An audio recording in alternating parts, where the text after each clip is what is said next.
Bonjour, dans cette vidéo nous allons voir comment monter un partage Samba sous Linux. Alors Samba, SMB, certains l'appellent CIFS, on va vite voir de quoi on parle. Alors Samba est un protocole de partage utilisé pour les machines Microsoft. Vous voyez tout de suite de quoi on parle. Pour SMB, c'est l'abréviation de Samba, c'est d'ailleurs comme ça qu'on appelle le protocole. Et pour CIFS, c'est le type de montage qu'on va effectuer pour monter un partage Samba. Ça y est, vous savez de quoi on va parler. Ça va être comment lire et monter un système de fichiers partagés sous Windows dans Linux. En gros, j'ai un partage Windows, comment je vais y accéder sous Linux.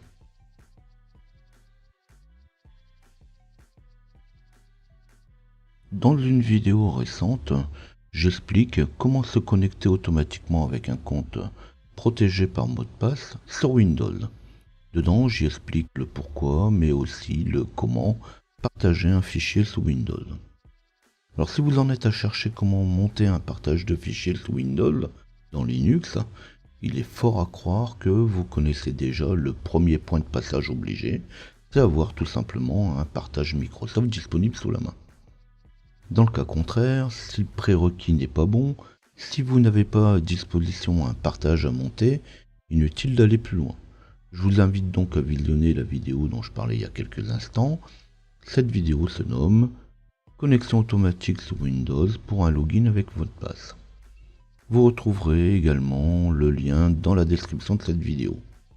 Si vous avez déjà quelques connaissances dans le domaine du réseau et les partages en particulier, vous retrouverez le timecode avec les différentes étapes décrites dans la description de la vidéo, ce qui vous permettra de vous rendre directement à l'étape voulue.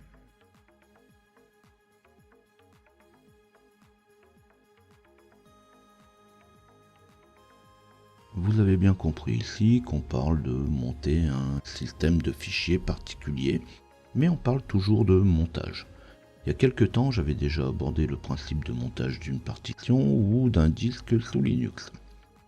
En cas de difficulté, vous pouvez également vous y référer. Alors une très grosse partie est commune entre les deux sujets. Le principe de montage d'un disque ou d'une partition est identique pour les systèmes de fichiers. La différence principale, pour pas dire la différence unique, sont le type de système de fichiers à monter et le point à monter. Donc avant d'aller plus loin, il va être nécessaire de s'assurer de disposer du chemin ainsi que le login et le mot de passe de connexion. Alors pour le chemin, il est à noter qu'on ne peut pas monter la racine du partage. Il sera nécessaire de disposer de l'adresse IP ou du nom de la machine. Alors pour la circonstance, vous comprendrez que j'ai changé mon nom d'utilisateur et mon mot de passe avant de faire ma démonstration. Pour les plus curieux, vous pourrez voir qu'il existe un moyen de protéger ce mot de passe dans le fichier fstab. Alors si vous ne savez pas de quoi je parle dans le fichier fstab, on va le voir au cours de la vidéo. Afin de limiter la taille justement de cette vidéo, je ferai que parler rapidement de cette protection. Alors en plus de l'adresse IP ou du nom de la machine, il sera nécessaire de disposer également du nom, sans oublier les majuscules du dossier à monter. Alors cette dernière remarque a toute son importance car c'est un des soucis que l'on rencontre le plus souvent lors du montage.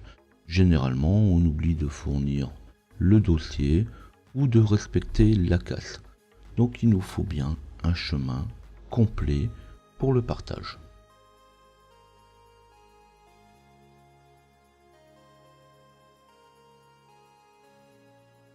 Maintenant que le tableau est brossé, on va pouvoir ouvrir un terminal. Avant de se lancer dans le montage du système, il va être nécessaire de vérifier si le système de fichiers est disponible sur le poste Linux.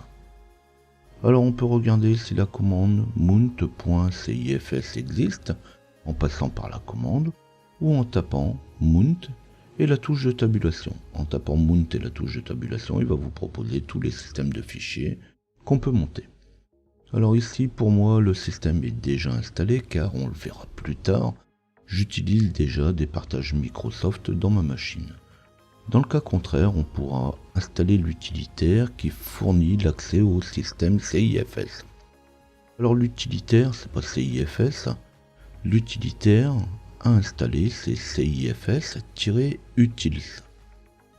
qui est un ensemble d'utilitaires pour CIFS. Pour les partages Samba, car je disais au début, CIFS est le système de fichiers pour Samba. Alors au besoin, on pourra lancer apt-get update et apt-get install CIFS utils. Alors je mets les commandes dans la description de la vidéo, ça sera plus facile pour avoir la bonne syntaxe.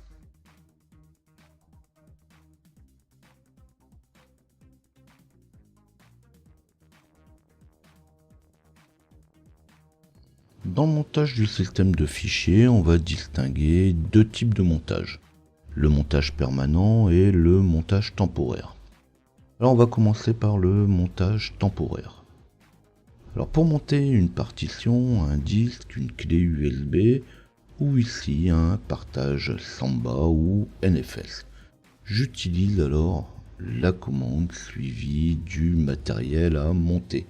Une partition ou ici le chemin réseau de mon partage suivi de la destination. Donc pour l'instant ça nous donne mount espace mon chemin espace et le point de montage. Alors pour une partition ou un disque, le chemin est assez simple. Pour un partage, il pourra contenir des espaces. Alors là aussi j'ai fait une vidéo récemment sur la gestion des caractères spéciaux. Alors en cas de difficulté, je vous invite à aller la visionner. Alors mais surtout, il ne faudra pas oublier les majuscules, parce que Linux aussi demande que les majuscules soient respectées. Pour le dossier de destination, il y a un dossier MNT qui est fait pour. Alors en principe, ce dossier est vide et devrait être utilisé que pour des montages temporaires ou ponctuels, un peu comme ici. Mais le point de montage peut se faire où on veut. On verra ensuite pour les montages permanents que l'on crée un dossier spécialement pour. Après avoir tapé la commande avec le chemin et la destination, on va devoir y ajouter une option. Alors cette option, on n'en a pas besoin en général avec un disque normal. C'est le nom de l'utilisateur et éventuellement son mot de passe. Alors pour rentrer ces deux paramètres, je vais utiliser -O pour ajouter les options voulues. Donc pour moi, je vais rajouter username égale avec mon nom d'utilisateur, virgule, pour séparer username avec password, et password égale avec mon mot de passe. Alors pour que ça marche, pour que la commande ne retourne pas d'erreur, il faut forcément avoir les bonnes informations. Alors je ne saurais que vérifier avant de se lancer que le partage fonctionne. Il faut quand même dire que dans la presque totalité des cas, quand le montage ne fonctionne pas, ça vient de là. Où on n'a pas le bon chemin, où on n'a pas le bon utilisateur, où on n'a pas le bon mot de passe. Alors aussi bien on pourrait se passer de monter manuellement un disque, ça on peut le faire. Maintenant, avec un chemin réseau, je ne saurais que conseiller de tester d'abord et de le faire de manière permanente uniquement ensuite. Quand le montage est fait, quand il n'a pas retourné d'erreur, la commande df va me permettre de voir les différents points de montage et l'espace utilisé ou disponible. Donc pour moi, j'en parlais au début, on voit que ce n'est pas mon premier montage, mais ceux qui sont déjà présents dans la commande df sont montés automatiquement. Et ça va être l'étape suivante.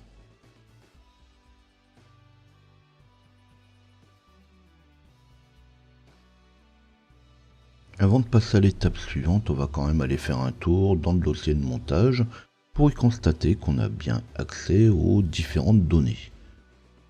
Puis quand ça sera fait, on pourra démonter le partage, à condition, comme pour un montage simple, que le dossier ne soit pas en cours d'utilisation. Alors il n'y a jamais rien de nouveau dans ce qu'on fait, un montage reste un montage, la destination ou l'origine change, Mais pour le reste, c'est pareil. Si le montage est fait en écriture et que vous avez le droit dans le partage d'écrire, on peut créer des fichiers et des dossiers comme dans tout autre dossier. Quand le partage sera démonté, on pourra passer au montage permanent.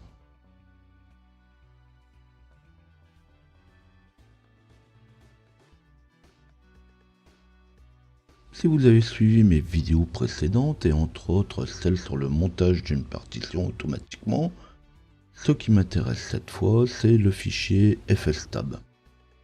Alors le fichier fstab, qu'on va juste voir après, contient les paramètres de montage des différentes partitions et donc, puisque je viens de le dire que le montage d'un partage se fait de la même manière, il contient aussi les points de montage des dossiers partagés. Alors je vais pas trop m'y attarder, j'y ai déjà passé pas mal de temps dans ma vidéo précédente, pour pas avoir besoin d'y revenir. Pour l'éditer ou y ajouter un point de montage, on peut utiliser Nano ou VI. Je n'ai pas de préférence, même si beaucoup disent que VI est mieux. C'est vrai, mais ça change rien au résultat. J'ouvre le fichier fstab qui se trouve dans le dossier etc. Donc je fais un nano, espace, /etc /fstab ou VI, espace /etc /fstab. Et on va y ajouter une ligne pour le montage de mon partage.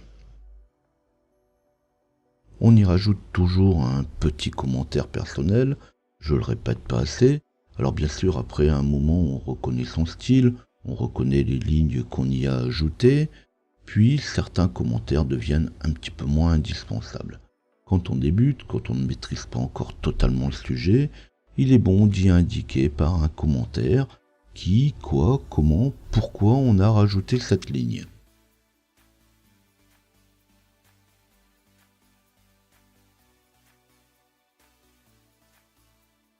Quand c'est fait, j'y ajoute les informations de montage. Alors je commencerai par le chemin complet avec les mêmes impératifs de casse et d'écriture des caractères spéciaux ou espaces, comme je l'ai fait manuellement juste avant. Donc là, comme on l'a déjà fait, c'est plutôt simple. J'indique ensuite la destination, dans quel dossier je vais le monter. Bon, le dossier de destination doit exister, sinon j'aurai un message d'erreur. Alors je pourrais très bien lui donner MNT, mais on va plutôt réserver MNT aux besoins éventuels. Alors on peut y mettre, pourquoi pas, un nom explicite. Si le dossier n'existe pas, il faudra ne pas oublier de le créer.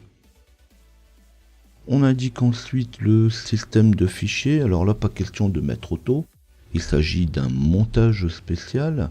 Les informations de partage sont rarement renvoyées par le système distant. Donc sans entrer dans le détail, ça va faire l'objet d'une prochaine vidéo. Il existe certains types de partage comme le NFS, et pour ce type de partage, il existe plusieurs versions. Alors certains systèmes n'indiquent même pas la version qui est utilisée. Alors pour indiquer le système de fichiers, c'est encore moins courant. Ce qui va changer par rapport à un montage classique, ce sont les options de montage qu'on va rentrer à la suite de la ligne. Alors on pourra le mettre en lecture seule avec le paramètre RO ou RW pour le mettre en lecture écriture. Alors ça dépend en fait de ce qu'on veut faire. Puis on ajoute les paramètres de connexion avec la rubrique user et password. Alors ici le mot de passe est passé en clair. Vous pourrez remarquer à la lecture des lignes précédentes de mon fstab qu'il est possible de passer les paramètres au travers de la lecture d'un fichier, ce qui va éviter de mettre en clair dans le fstab mes paramètres de connexion. Alors même si le fichier n'a rien de compliqué, en fait les paramètres sont mis à un par ligne dans le fichier, je vais quand même pas aborder le sujet. Quand on a mis les paramètres de connexion, on y ajoute enfin les options de vidage et les tentatives en cas de problème. Alors souvent vous y retrouverez 0 et 2, mais quand ça passe pas du premier coup, ça passe rarement à la seconde tentative.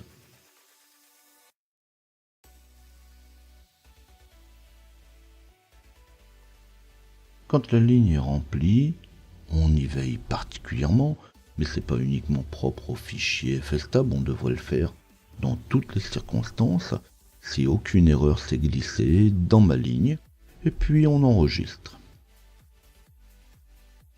Avant de tester le montage automatique, on veillera bien à ce que la destination soit accessible, sinon on va rencontrer une erreur. Alors même une autre tentative de montage ne va pas résoudre le souci. Alors comme je m'étais pas décidé avant de rentrer mon dossier dans le FSTab, je vais créer maintenant mon dossier de destination. Donc sans entrer dans le détail, sur le même principe que l'écriture du fichier FSTab, ça ne coûte rien de vérifier les actions comme revérifier si le dossier cible n'est pas en majuscule. Alors on pourra utiliser la commande cat sur le fichier FSTab. Donc la commande cat va permettre de voir le contenu de mon fichier et au besoin, si je n'ai pas écrit le nom de mon dossier de la même manière, je pourrai le corriger.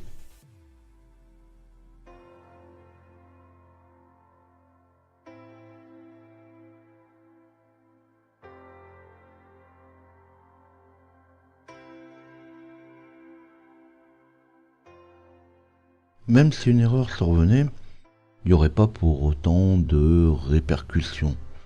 Mais, tant qu'à faire, autant que ça se passe bien du premier coup. Pour tester, on va utiliser la commande mount -a pour le montage automatique des données qui sont à l'intérieur du fichier FSTab. La commande mount-a doit être exécutée sans retour d'erreur. Alors ici, l'erreur est une erreur de chemin, mais les erreurs peuvent être nombreuses, comme la partition qui n'existe pas, le système de fichiers qui n'est pas le bon, le compte utilisateur qui n'est pas le bon. Quand c'est terminé, quand la commande mount-moi retournera pas d'erreur, la commande df qu'on a déjà utilisée précédemment montrera bien le point de montage. Et on pourra encore s'assurer du montage en démontant et en remontant le partage, pourquoi pas après.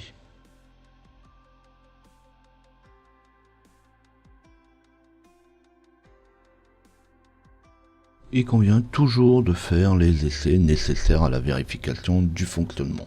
Alors je rencontre encore trop de personnes qui mettent en place des systèmes sans les essayer comme il se doit. Et c'est pas au moment de la mise en production qu'on va s'apercevoir des erreurs. Donc comme j'ai mis mon point de montage en écriture, je vais donc m'assurer que l'écriture dans mon point de montage fonctionne. Et pour terminer, on pourra toujours penser à revérifier au reboot si le montage est bien fait.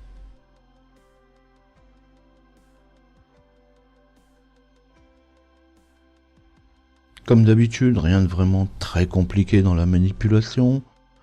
On fait malgré tout intervenir les connaissances sur les deux systèmes, le système Microsoft en mettant en place un partage, ce qui présente aucune difficulté non plus, et le système Linux. De ce fait, on cherche parfois des difficultés là où il n'y en a pas. En dehors de se rappeler que le système de fichiers est le CIFS, c'est bien tout ce qu'il faut retenir. Mes documents ou vidéos essaient de couvrir la plus large gamme de sujets et niveaux possibles, mais toujours en rapport avec l'informatique. Vous ne manquerez pas forcément d'y retrouver des sujets qui vous intéressent. Pour retrouver tous ces documents et vidéos, il vous suffit de flasher le QR code ou taper LJP Info dans Google. Suivant que cette vidéo vous a intéressé, pensez au pouce et n'hésitez pas à vous abonner à la chaîne si vous désirez retrouver d'autres vidéos. N'hésitez pas non plus à me laisser des commentaires ou poser vos questions. À bientôt.